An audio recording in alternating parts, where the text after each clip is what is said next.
Eugene कहता है, क्या आपको इस बात पे पूरा यकीन है मैडम? क्योंकि मुझे लगता है कि यूजीन विनर वो तो सर्वन वार के बाद से गायब हो गया था, उसको तो किसी ने नहीं देखा।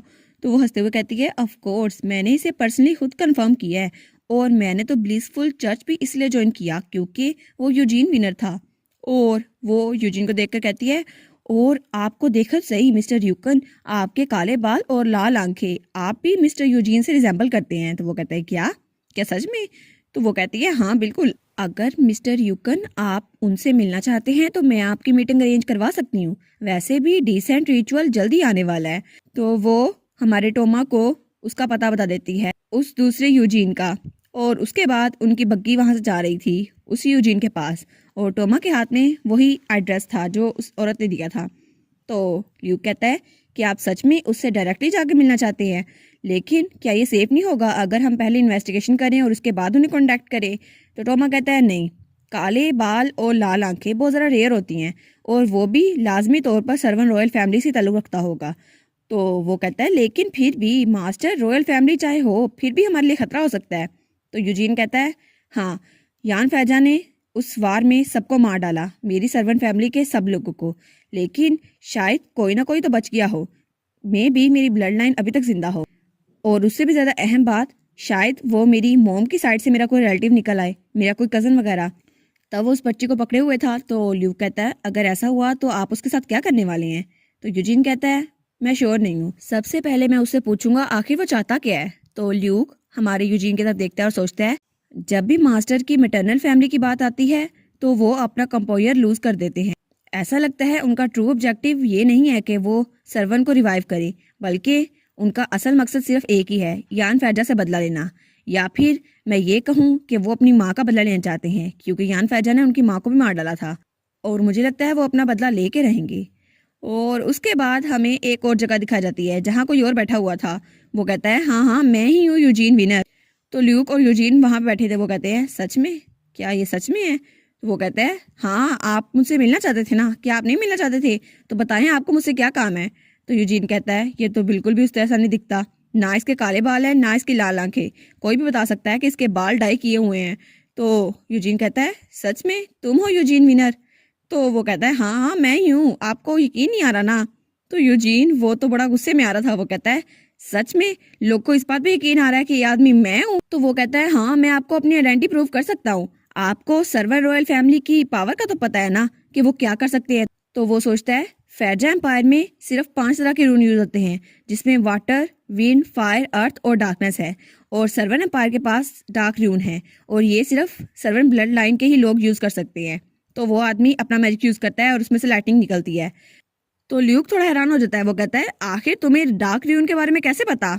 तो यूजीन बिल्कुल चुप बैठा था। तो वो कहता है, हाँ, मैं कुछ ज्यादा नहीं कर सकता, लेकिन वो दिल में सोचता है, मैं लाइटनिंग के जरिए आसमान को तो क्लियर कर सकता हूँ ना, इसकी वजह से लोगों को लगेगा मेरे पास पावर है, अब मैं इनको बेवकूफ बना सकता हूँ। और वो सोचता है ये सब कुछ सिर्फ दिखाने के लिए है, लेकिन यूजीन आगे से कोई रिस्पॉन्स नहीं देता। तो वो कहता है, देखा, क्या ये प्रूफ के लिए काफी था? मुझे लगता है तुम लोग डर गए होगे। तब हमारा यूजीन कहता है, ल्यूक, तुम बाहर चले जाओ और इस बात को श्योर करना कोई भी हमें डिस्टर्ब ना करे। तो ल्यूक कहता है, यस मास्टर। और उसके बाद वो कमरे से बाहर निकल चुका था, और दरवाजे के बाहर वो खड़ा होकर सोचता है, कितनी फिक्र वाली बात है, अगर मास्टर को जरा गुस्सा आ गया तो? और तब हमें वही नकली यूजीन दिखा जाता है। वो कहता है, आखिर इस आदमी के साथ मसला क्या है? इसको मैंने वो डार्क रून दिखाया जो मैंने मैजिक से क्रिएट किया था, लेकिन इसको फर्क क्यों नहीं पड़ा? ये इतना कंपोज कैसे है? और यूजीन वो तो बड़े आराम से वहां बैठा था। तब वो अपनी मुट्ठी बंद करते हुए सोचता है, हाँ बिल्कुल, ये आदमी ये तो सबको यही मैजिक दिखाता है और लोग को लगता है ये यूजीन विनर है, लेकिन असल में ये सिर्फ एक फ्रॉड है। तो यूजीन कहता है, तुम्हें सच में लगता है कि रॉयल फैमिली के पास डार्क रून ऐसे काम करता है? वैसे भी ये बहुत ज़्यादा रेयर है, लेकिन कुछ लोग ऐसे भी हैं जो रॉयल फैमिली के बाहर भी इस पावर को यूज़ कर सकते हैं। तो वो आदमी कहता है, क्या? तो यूजीन अपनी सीट से उठते हुए कहता है, हाँ, कुछ लोग इस ओरा को मिमिक जरूर कर सकते हैं, लेकिन असल चीज़ तो असल ही रहेगी, इसलिए तुम्हें उसको मिमिक नहीं करना चाहिए। तो वो आदमी कहता है, आखिर तुम बात क्या कर रहे हो? तब यूजीन अपना डार्क रून यूज़ करता है। तो वो आदमी वो तो बिल्कुल डर जाता है और बिल्कुल फ्रीज हो जाता है। तो यूजीन कहता है, ये है डार्क मैजिक। तो उस आदमी के तो पसीने छूट रहे थे, तो वो तो हिल भी नहीं पा रहा था। तो यूजीन कहता है, देखा, इससे तो तुम अपनी आंखें भी खुली नहीं रख पा रहे, और इससे तुम्हारा हिलना भी मुमकिन नहीं है। अब तुम्हें पता चल रहा है डर क्या होता है, और इसकी वजह से तुम्हारा दिल ये बहुत ज़्यादा डर रहा है। और वो तो बिल्कुल डार्क ऑरा दे रहा था। तो वो कहता है यही है डार्क रूम।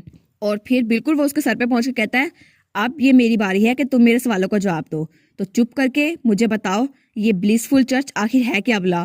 तो वो आदमी रोते हुए उसको सब कुछ बता देता है। तो बाहर ल्यूक खड़ा था, वो सोचता है मास्टर आपको अपनी ताकत पे कंट्रोल रखना होगा, अगर किसी और को पता चल गया तो यूजीन उस आदमी से दूसरा सवाल पूछता है। वो कहता है और मुझे ये बताओ तुम आखिर यूजीन वीनर क्यों बने हुए हो। और उस वक्त तक तो उसने अपना डार्क रून बहुत ज्यादा यूज कर लिया था, और वो आदमी वो तो बहुत ही ज्यादा डर गया था, और यूजीन उससे सारी मालूमात ले चुका था। और उसके बाद सीन चेंज होता है और हमें मैप दिखाया जाता है, और वहां पे मिरी खड़ा था। वो कहता है बस यही कुछ पता करवा पाया हूँ मैं, इसके अलावा मुझे कुछ नहीं पता चला। और वहां पे रायन, क्लेरेंस, मिरी और मिनिस्टर ऑफ फाइनेंस रॉबर्ट था।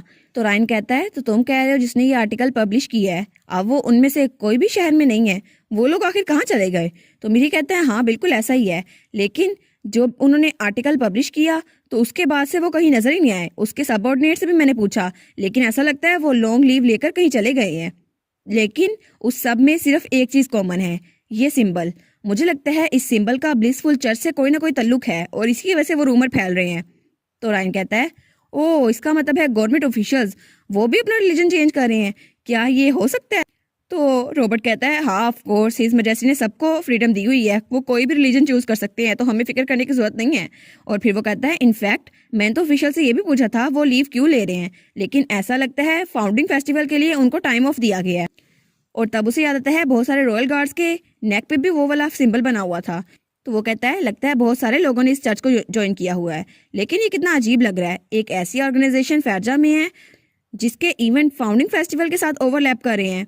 तो वो सोचता है नॉर्थ में, हाँ आखिर ये ब्लिसफुल चर्च है क्या भला। तो मेरी कहता है जहां तक मैंने इन्वेस्टिगेशन किया है ये एक न्यू रिलीजियस ग्रुप है जो कुछ ही साल पहले बना है, और इनका मोटो सिर्फ एक ही है, सबको खुश करो और अपनी पावर ऑफ हैप्पीनेस पे यकीन रखो। तो क्लेरेंस कहती है आखिर ये किस तरह का नारा हुआ।